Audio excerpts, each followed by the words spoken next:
வாசிக்கலாம். அதில் ரெண்டு விதமாக நம்ம பார்க்க முடியும். மத்தேயு, மார்க்கு, லூக்கா. அதாவது சினாப்டிக் காஸ்பல் இங்கிலீஷ்ல சொல்லுவாங்க. ஒரே மாதிரி இருக்கும். இயேசு கிறிஸ்து அற்புதம் செய்ய செய்ய ஒரு நிருபர் மாதிரி எழுத கிடையாது அந்த புஸ்தகத்தை. நம்ம படிக்கும்போது எப்படி படிக்கிறோம், ஏன்னா மத்தேயு இங்கே இப்படி சொல்லியிருக்காரு, மார்க் இப்படி சொல்லியிருக்காரு, லூக்கா இப்படி சொல்லியிருக்காரு, யோவான் இப்படி சொல்லியிருக்காருன்னு சொல்லக்கூடாது. இதில் இயேசு வசனத்தில் சொல்லப்பட்டிருக்கு, அவனுக்கு என்ன பண்ணுறாரு, துப்புறான்ற வார்த்தை இருக்குது. அந்த வார்த்தையை மட்டும் எடுத்துக்கிட்டு இன்னைக்கு நிறைய பேர் என்ன செய்கிறாங்க, ஊழியக்காரங்களே தெரியாமல் மூஞ்சியில் துப்புறாங்க. யூடியூப்ல போய் பார்த்தீங்கன்னா எச்சக்காரி துப்புறாங்க, அவங்க நாத்தமெல்லாம் வெளியில வருது. ஆனால் இங்கே ஆண்டவர் இயேசு 5 அப்பம் 2 மீனை கொண்டு 5000 பேருக்கு சாப்பாடு கொடுத்துட்டு எத்தனை கூட மீதி இருக்குது, 12 கூட மீதி இருக்கு. அந்த 12 கூட மீதி இருக்கும்போது இந்த சீசனுக்கெல்லாம் பார்த்தோன்னே உற்சாகம், என்னடா 5 அப்பத்தை 2 மீனை வச்சு 5000 பேருக்கு சாப்பாடு போட்டு மீதி 12 கூட வச்சுட்டாருன்னு சந்தோஷம். அதனால அவங்களுக்கு சாப்பிடவே தோணாதனால அவங்க என்ன பண்ணிட்டாங்க, அந்த குஷியிலே நேரம் என்ன பண்றாங்க, படகுல போறதுக்காக ஏறுறாங்க. ஒருத்தர் மட்டும் ஒரு கூடை மட்டும் கொண்டு வரான். 11 கூடை தரையில வச்சுட்டு வந்துட்டாங்க. 11 கூடை எங்க வச்சுட்டு வந்துட்டாங்க, தரையில வச்சுட்டு வந்துட்டாங்க. கொஞ்ச நேரம் ஆனவர்கள் என்ன செய்யுது, நம்மளாம் விளையாண்டுக்கிட்டு இருக்கும்போது பசி தெரியாது, விளையாண்டு முடிச்சோடனே அப்படியே பசிக்குதுன்றோம்ல, அந்த மாதிரி பசி எடுக்க ஆரம்பிக்கும் போது பாக்குறாங்க, கூட இருக்கிறதா ஒரு கூட தான் இருக்கு, மீதி 11 கூட எங்க இருக்கு, கரையில இருக்கு. அப்போ இந்த மார்க் என்ன சொல்றாருன்னா, மார்க்கு மத்தேயு மார்க்லாம் அவங்கவுங்க பிரசங்கம் பண்ண சபைகளுக்கு ஏற்றது மாதிரி, அவங்களுக்கு பொருந்துற மாதிரி ஒரு சத்தியத்தை சொல்லிட்டு அதுக்கு உதாரணமா இயேசுடைய அற்புதத்தை அவங்க சொல்லுவாங்க. ஏன்னா இயேசுடைய உயிர்த்தெழுதலுக்கு பிறகுதான் எல்லா சுவிசேஷ புத்தகத்தையும் எழுதுறாங்க சீசர்கள். அப்ப நிருபர் மாதிரி வரிசையை எழுதல. நிருபர் மாதிரி 3 பேர் எழுதியிருந்தாங்கன்னா 3 பேர் கரெக்டா எழுதியிருப்பாங்க. ஆனா எனக்கு என்ன, நான் பார்க்கும்போது இயேசு என்ன செஞ்சாரோ அவன் நான் போற சபைக்கு தகுந்த மாதிரி அவங்க பிரசங்கம் பண்ண ஆரம்பிச்சாங்க. இப்போ உனக்கு ஏற்ற மாதிரி நான் சொல்லணும்னா, நீ விளையாண்டு இப்ப சொன்ன இந்த விளையாண்டும் போது நமக்கு பசி தெரியாது, விளையாண்டு முடிச்சோடனே பசி தெரியும். அது மாதிரி அந்தந்த இடத்து மக்களுக்கு ஏற்ற மாதிரி பிரசங்கம் பண்ணாங்க. இப்போ மார்க் என்ன சொல்றாரு, இயேசு கூட தான் நாங்க இருந்தோம், ஆனா இயேசுவை யாருமே தெரியாதவர்களா இருந்தோம். இயேசு கூட இருந்துமே நாங்க இயேசுவை புரிஞ்சுக்கல. ஆனா இயேசு என்ன பண்ணாரு, எங்க கண்களை திறந்த பிறகு அவர் யாருன்றத நாங்க அன்னைக்கு தான் தெரிஞ்சுக்கிட்டோம் அப்படின்னு சொல்றாரு. அப்ப இயேசு கூட இருக்கிறது முக்கியம் இல்ல, இயேசு யாருன்ற பார்வை நமக்கு இருக்கணும். அதனாலதான் அவர் சொன்னார், இயேசு கண்ணு இருந்து நீங்க கூடலா, இப்பத்தானே 5 அப்போ 2 மீனை கொண்டு 5000 பேருக்கு போஷிச்சேன். எங்க இங்க கொஞ்சம் கரையில நான் செஞ்சேன். இப்ப தண்ணிக்குள்ள உங்களுக்கு என்ன இருக்கு, ஒரு கூட நிறைய சாப்பாடு இருக்குது. ஆனா இருக்கிறது எத்தனை பேரு, 12 பேர். அங்க எத்தனை பேர் இருந்தாங்க, 5000 பேர் இருந்தாங்க. ஆனா இங்க எவ்வளவு இருந்துச்சு, 5 அப்பம் 2 மீன். குறைவானதை வச்சு நிறைய பேருக்கு நான் சாப்பாடு போட்டேன். இங்க நிறைய இருக்கு. ஆனா ஆட்கள் எப்படிப்பட்டவங்களா இருக்கீங்க, கம்மியா இருக்கிறீங்க. அப்ப நீங்களே உங்களுக்குள்ள ஏன் தர்க்கம் பண்ணிட்டு இருக்கிறீங்க, எப்படா சாப்பிட போறோம், இந்த ஒரு கூட சாப்பாடு எப்படா 10, நீங்க ஏன் வாக்குவாதம் பண்றீங்க?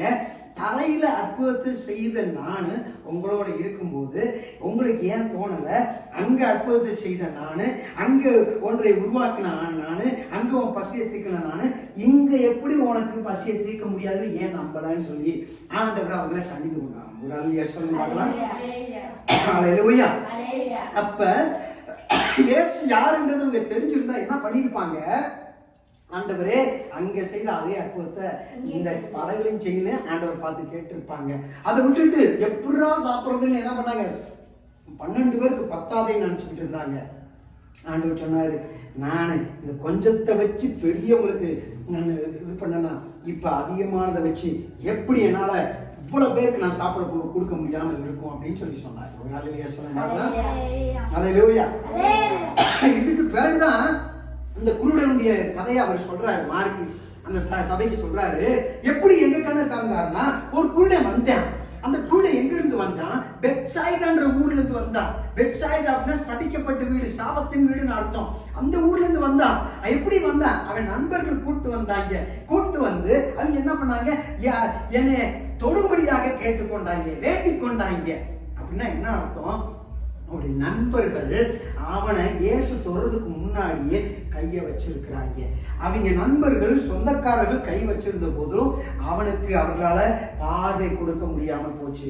அப்ப இயேசு தவிர நம்ம வாழ்க்கையில யாரால் தொட்டாலும் நம்ம வாழ்க்கையில பார்வையை நம்ம பெற முடியாது. இயேசு தொட்டா தான் அவங்களுக்கு யார் இயேசுன்றது தெரியும். அப்பதான் இந்த மாதிரி கூடிகள் இருந்து உட்காருவாங்க. நீ இயேசுவை யாரும் தெரிஞ்சுக்கிட்டு நீ ஆண்டவருக்குள் இல்லைன்னா அவங்கள மாதிரி தான் நீ நான் தூரத்துல உட்காரக்கூடியவங்களா ஒரு குருடர் போல இருக்கும். அவங்க கண்ணு இருக்குது, எல்லாம் இருக்கு, ஆனா அவங்களுக்கு கேட்கறதுக்கு பாக்குறதுக்கு என்ன இல்ல, பார்வை இல்லை. அதனால என்ன பண்றாங்க, இது ஒரு நல்ல இடத்துக்கு வந்தும் ஒரு திறப்பு விழாவுக்கு வந்தும் அவங்களால உள்ள உட்கார முடியாமல விசுவாசம் அவங்களை என்ன பண்றான், குருட்டாட்டத்துல இருளுக்குள்ள வைக்கிறான். வெளிச்சத்துல இருக்காங்க, ஆனா இயேசு யார் என்கிற அந்த வெளிச்சத்துக்குள்ளாக உட்கார முடியாதபடி விசுவாசங்களை கொண்டு போகக்கூடியவனாக இருக்கிறான். இப்ப நான் இந்த சூழ்நிலைக்கு ஏத்த மாதிரி சொல்ற மாதிரி இவர் சொல்றாரு, அவனை கொண்டு வந்தாங்க. இயேசு தொட்டவர்கள் மாத்திரம் தான் பார்வை கிடைத்தது. இயேசு தொடாத மற்ற மனிதர்கள் நம்ம எத்தனை பேர் தொட்டாலும் சரி நமக்கு பார்வை கிடைக்காது. அதே நேரம் இயேசு தொட்டவனே இவனுக்கு தெளிவாக பார்வை கிடைக்கல. ஆனா பார்த்து கேட்டாரு, எப்ப உனக்கு ஏதாவது தெரியலான்னு கேட்டாரு. உடனே அவன் சொன்னா, ஆண்டவரே முன்னாடி குருடனா இருந்தேன், இப்ப கொஞ்சமாவது பாக்குறேன்னு சொல்லல. நம்மள மாதிரி தான், இது என்ன சரியில்லை, அது என்ன நான் வந்தோடனே இந்த ஜன்னல் கொஞ்சம் சரியில்லாம வச்சுட்டியே, அது கொஞ்சம் சரியில்லாம வச்சுட்டியே, இது இது போடலையே, அது போல நான் சொன்ன மாதிரி இயேசு ஒண்ணுமே இல்லாத இடத்துல, பார்வை இல்லாம குண்டனா இருந்த இடத்துல கொஞ்சமாவது பார்வையை கொடுத்தீங்களேன்னு ஆண்டவருக்கு நன்றி சொல்லல. ஆனா அதுக்கு மாற என்ன பண்ண ஆரம்பிச்சான், ஆண்டவரே மனுஷங்கள்லாம் மரமா பாக்குறேன் ஆண்டவரே அப்படின்னு ஆண்டவர்கிட்ட சொன்னான். ஆண்டவரே நீ இந்த அளவுக்கு பார்வை கொடுத்தீங்களே உங்களுக்கு நன்றின்னு சொல்லல. ஆண்டவர் செய்ததுக்கு அன்னைக்கு நீங்க அப்படிப்பட்ட நிலைமையில நான் இருந்தேன், இன்னைக்கு நான் இப்படிப்பட்ட நிலைமையில வச்சிருக்கிறேன், அதுக்காக உங்களுக்கு நன்றி என்று சொல்ல வேண்டும். ஒரு ஆள் சொல்ல மாட்டோம். அந்த குருடன் அப்படி சொல்லவே இல்லை. அந்த குருடன் அப்படி சொல்றதுக்கு பதிலா, ஆண்டவரே இன்னும் தெளிவா பார்க்கல, இன்னும் நான் எப்படித்தான் பார்க்கிறேன், மங்களாத்தான் பார்த்து விட்டு இருக்கிறேன். ஆனா இவனுடைய நண்பர்கள் அப்படி இல்லை, நல்ல நண்பர்களாக இருந்தார்கள். அந்த நல்ல நண்பர்கள் இயேசுவண்டை கொண்டு வந்தார்கள். இயேசுவண்டை கொண்டு வரக்கூடிய சில நண்பர்கள் நமக்கு அவசியம். ஏன்னா குருடனாவே இருக்கிறது அவங்களுக்கு பொறுக்க முடியல. அப்ப நீங்க ஆண்டவருடைய சித்தத்துக்குள்ளாக இல்லாத இருக்கும்போது ஒருவர் உங்களை பார்த்தாங்கன்னா உங்களை அப்படிப்பட்ட நிலைமையில இருக்கிறத பார்க்க பொறுக்காத சில நல்ல நண்பர்கள் நமக்கு அவசியமானது. ஒரு ஆமை சொல்லுங்க. அல்லேலூயா. நீங்க கேட்காமலே உங்களுக்காக போய் ஜெபிக்கிற, பரிந்து பேசி ஜெபிக்கிற, அவங்களை தேடி விசாரிக்கிற நல்ல நண்பர்கள் தேவையானவர்களாக இருக்காங்க. ஒரு அல்லையா சொல்லுங்க பார்க்கலாம். அல்லேலூயா. தேவனுக்குள்ளாக இயேசுவை வழிநடத்தக்கூடிய நல்ல நண்பர்கள் இவன் குருடனா இருக்கிறத பார்க்கல, பொறுக்கல. அதனால அவங்க என்ன பண்ணாங்க, இயேசுவை கொண்டு வந்தாங்க. இயேசுவை கொண்டு வந்தாங்கன்ற வார்த்தைக்கு, கொண்டு வந்தாங்கன்றதுக்கு கிரேக்கத்துல அது வலுக்கட்டாயமாக இழுத்துக்கிட்டு வந்தாங்களாம்.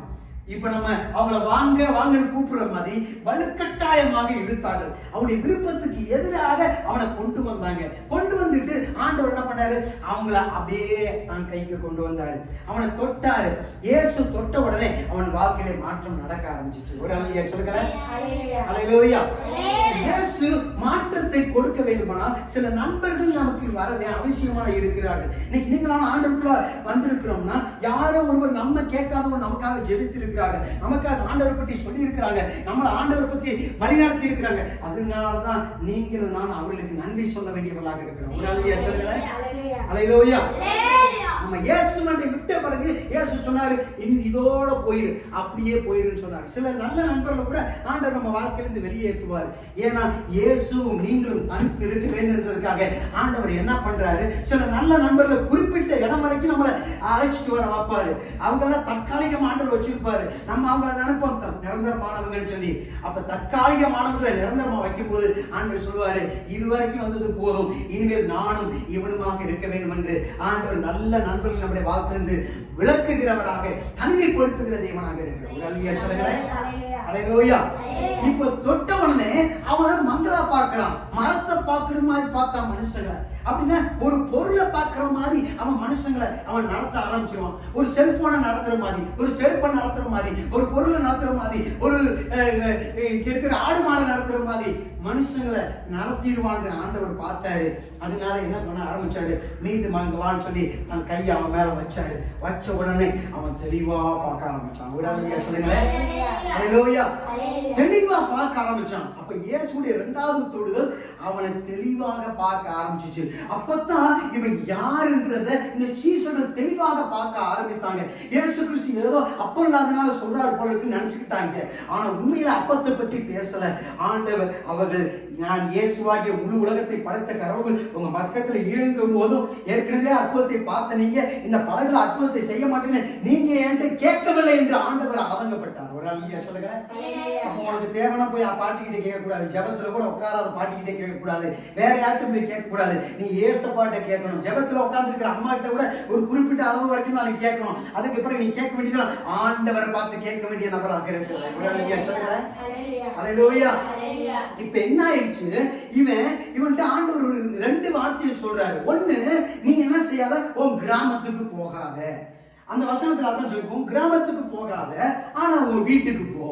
அப்படின்னா அவன் ஏற்கனவே வந்த கிராமம் என்ன கிராமம்? அவன் சொந்த கிராமம் அல்ல, அது பெத்சாயிதா என்கிற ஒரு கிராமம். பெத்சாயிதா என்றால் சாபத்தின் வீடு. நீ விட்டு வந்த பழைய சாபத்துக்குள்ள போகாத, விக்கிரத்துக்குள்ள போகாத, மற்ற காரியங்களுக்குள்ள போகாத, உலகத்துக்குள்ள போகாத, அவன் தாத்தா பாட்டி சொல்றபடி நடக்காத, அந்த உலகம் சொல்றபடி நடக்காத. நீ விட்டு வந்த சாபத்தின் வீடு எது உன்னை குருட்டா வைத்திருந்தோ அந்த வீட்டுக்குள்ள திரும்பி போகாத.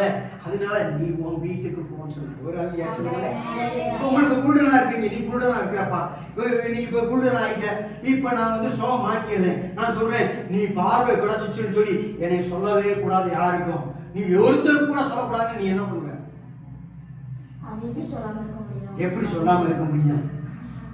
ஆனா ஆண்டவர் சொன்னாரு, ஏப்பா நீ சொல்ல வேண்டிய அவசியம் இல்லை, நீ போ, வீட்டுக்கு போ. வீட்டுக்கு போகும்போது நீ நடக்கிறத வச்சு மற்றவனுக்கு உனக்கு பார்வை கிடைச்சிச்சுன்னு அவனை புரிஞ்சுக்குவான்னு சொன்னார். ஒரு முதல்ல அப்படியே கேனை வச்சு நடத்திக்கிட்டு இருப்ப, குச்சி வச்சு நடத்திக்கிட்டு இருப்ப, யாராவது ஒருத்தர் சொல்றபடி நடந்துகிட்டு இருப்ப, யாரும் இங்க வான்னு கூப்பிடுவான், அங்க போவ, அதை செஞ்சுடுவான், அதை செய்வ. இப்ப அடுத்தவன் சொல்றது படி இல்ல, நீ உன் சொந்த வழியில நடக்க போகிற, ஆண்டவர் உனக்கு சொல்ற வழியில நடக்க போகிற. நீ பார்வை கிடைச்ச உடனே ஏற்கனவே பலமுறை குழியில விழுந்திருக்கலாம், கல் தடுக்கி இருந்திருக்கலாம், குறிப்பிட்ட கல்ல தடுக்கி நீ நின்று இருக்கலாம். ஆனா இப்ப அந்த கல்லுல நீ தடுக்கி விடாத, கல்ல ஒதுங்கி போகக்கூடிய பார்வை நீ பெற்றவனாக இருக்கிற. தடுமாறி தள்ளாடி போவ, இப்ப அப்படி இல்ல, நேரா நடக்க ஆரம்பிப்ப. நீ நடக்கிறத வச்சு மற்றவன் தெரிஞ்சுக்குவான், இவனுக்கு ஏதோ ஒரு பார்வை கிடைத்திருக்கிறது, ஏதோ ஒரு மாற்றம் கிடைத்திருக்கிறது, இவன் முன்பு போல இல்ல, இவன் வித்தியாசமாக இருக்கிறான், இவன் பார்வையிலே ஒளி வந்துவிட்டது என்பதை நம்ம நடக்கையிலேயே அவர்கள் புரிந்து கொள்வார்கள் என்பதை தான் ஆண்டவர் யார்ட்டை சொல்லாதன்னு சொன்னார். ஒரு அல்லேலூயா.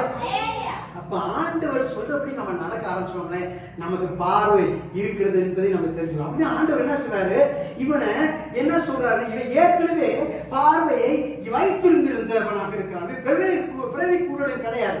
எப்படின்னு கேட்டா ஆண்டவர் அவனை தொட்ட உடனே எப்படிப்பா பார்க்கிறேன்னு சொல்லி கேட்கிறாரு. உடனே அவன் சொல்றான், ஆண்டவரே நான் மனுஷங்களை மரங்களாக பார்க்கிறேன். ஏற்கனவே கண்ணே தெரியாம இருந்திருந்தா அவனுக்கு மனுஷனா எப்படி தெரிஞ்சிருக்காது, மரம்னா எப்படி தெரிஞ்சிருக்காது. ஆனா ஏற்கனவே அவன் பார்வை உள்ளவனா இருந்தபடினால அவனுக்கு தெரிஞ்ச கொஞ்சம் மகா தெரிஞ்சோட அவன் சொல்றான், ஆண்டவரே நான் மரங்களை பார்க்கிறது போல மனுஷங்களை பார்க்கிறேன். அப்படின்னு மரம்னா எப்படி இருக்கும், மனுஷனா எப்படி இருக்குன்றத ஏற்கனவே நன்கு அறிந்த ஒரு நபராக இருக்கிறான். ஒரு அல்லையா சொல்லுகிறார். அல்லேலூயா.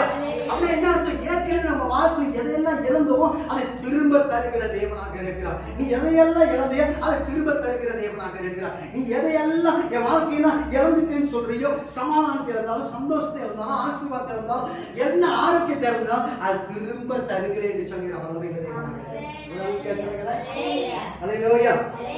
அப்படின்னா ஆண்டவர் நம்முடைய வாழ்க்கையில இருப்பார்கள். அவர் யார் என்பதை நாம் அறிந்து கொண்டோமானால் நிச்சயமாக நம்ம எதை இழந்தாலும் அவரால் திருப்பி கொடுக்க முடியும். சீசனுக்கு அந்த பார்வையை கொடுத்தார். உடனே சீசனை பார்த்து கேட்டார், எப்பா அவங்க தான் என்னை யாரு சொல்றாங்க? அந்த வசனத்துல வாசிங்க, முந்தின 8வது ஏற்ற வீட்டுல படிச்சீங்கன்னா தெரியும். அங்க கேட்பாரு, அவங்க தான் என்னை யாருன்னு சொல்றாங்கப்பா, அவங்க உங்க தீர்க்கதரிசின்னு சொல்றாங்க, எலியான்னு சொல்றாங்க. அப்போ நீங்க என்னை யார் என்று சொல்லுகிறீர்கள்? அவன் என்னை அப்படி பார்த்தான் தீர்க்கதரிசியா, ஆனா நீ என்னை எப்படி பார்க்கிற, நீ எப்படி என்னை தேவனா பார்க்கிறியா, எப்படி பார்க்கறன்னு தெரிஞ்சுக்கிறதுக்காக ஆண்டவர் கேள்வி கேட்கிறார். உடனே பேருக்கு சொல்றான், ஆண்டவரே நீதான் ஜீவனுள்ள தேவனுடைய குமாரனாகிய கிறிஸ்து என்று சொல்லுகிறார். ஒரு அல்லையா சொல்லுங்களேன்.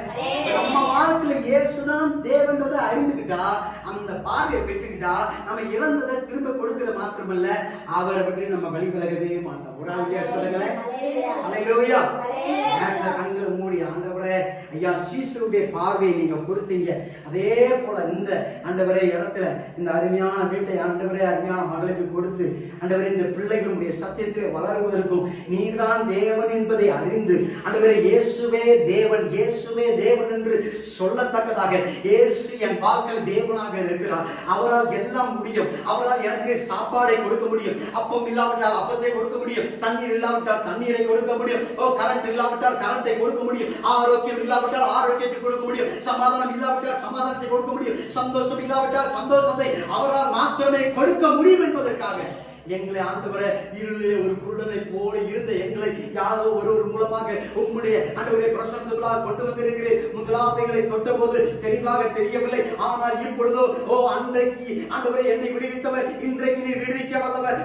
தரையிலே அற்புதத்தை செய்தவர், தண்ணீருக்குள்ளாக அற்புதத்தை செய்ய வல்லமையுள்ளவர். நேற்று போன வருடம் எனக்கு இந்த பிரச்சனை விடுதலை தந்தவர். இந்த நாள் நான் அனுபவித்துக் கொண்டிருக்கிற இந்த தேவையிலிருந்து பிரச்சனை என்னை விடுவிக்க கூடும் என்பதை நான் விசுவாசிக்கத்தக்கதாக நீர் எல்லாம் செய்ய கூடும் என்று உம்மை நோக்கி நான் பார்க்க வேண்டும் என்று நீ எதிர்பார்க்கிறதுக்கு நன்றி சொல்கிறேன்.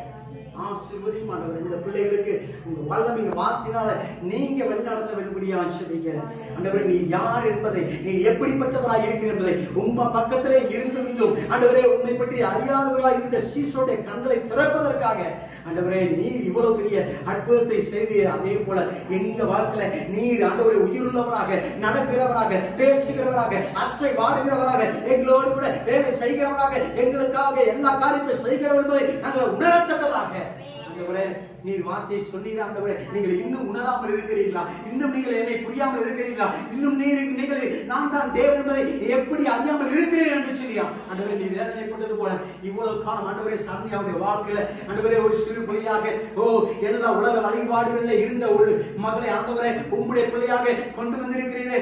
ஒன்றுமில்லாத இடத்துல 2 பிள்ளைகளை ஆண்டவரே கொண்டு வந்திருக்கிறீரே. ஒன்றுமில்லாத இடத்துல இருந்து ஒரு புதிய வீட்டை கொடுத்திருக்கிறீரே. ஒன்றுமில்லாத இடத்துல இருந்து நல்ல வேலையை கொடுத்திருக்கிறீரே. ஒன்றுமில்லாத இடத்திலிருந்து எல்லா காரியத்தையும் செய்திருக்கிறீரே. அதற்காக உங்களுக்கு நன்றி ஆண்டவரே.